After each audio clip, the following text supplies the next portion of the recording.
Okay, what we're going to learn in this video is how to blur out the background behind the subject while leaving the subject in sharp critical focus. So what I'm going to do is, the first thing I'm going to do is create a duplicate layer over here in my layers palette. Right there. Leave all that the same, just press enter. Okay, so now it's called a background copy. I'm going to go up here to my filters and I'm going to go to blur. I'm going to go to Gaussian blur. It's set to 17.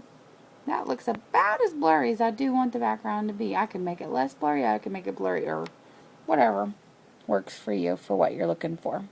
So that makes it blurry as all get out. That's no good. But that's what we're looking for this. Now we're going to hit the new layers icon. And that makes a new one on there. Just going to sharpen that up. I'm going to drag that one and plunk it down between the two. There we go. Now I'm going to click back on the background copy.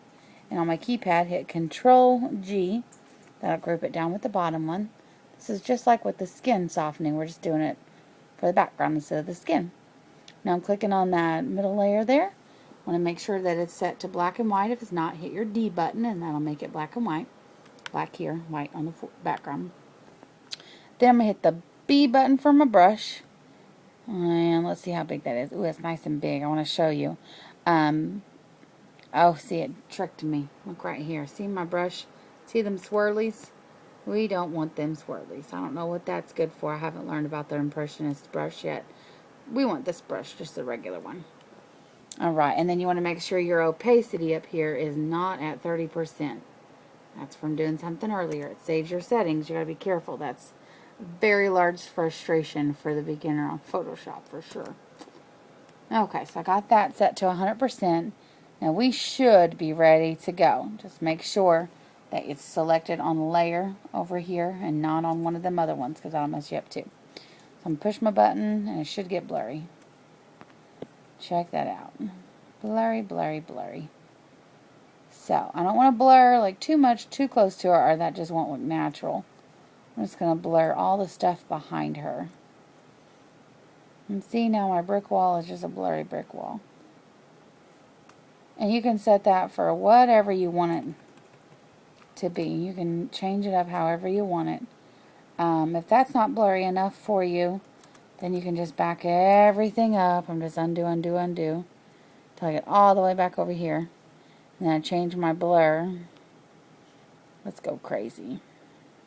Let's change it to 50. Now that's blurry. You can't even see her subject anymore, really. She's just a blob. So we go back to new. We sneak it down there to the middle. Control G. And make sure you click on the top one. Good Lord, I'm making all kinds of craziness. Control G. There we go. Now it's not blurry anymore. We're going to select the middle one. And now check this out. Now that's what I call blurry. Yeah, it's kind of unrecognizable. And sometimes that may be the look that you're going for. And if you don't want it to be that blurry all the way down here, you can just stop part of the way, flatten your image, and then do it again with less of a blur, and then do, more of the mid section here, so that it slowly, as it comes towards you, gets less blurry. However you want to do it, it just depends on what effect you're going for.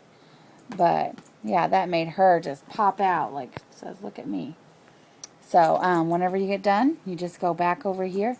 Make sure when you're completely done, you go to those arrows and make sure you flatten that image. So that way your image will be usable whenever you're ready to do something with it. So that's how you blur out the background.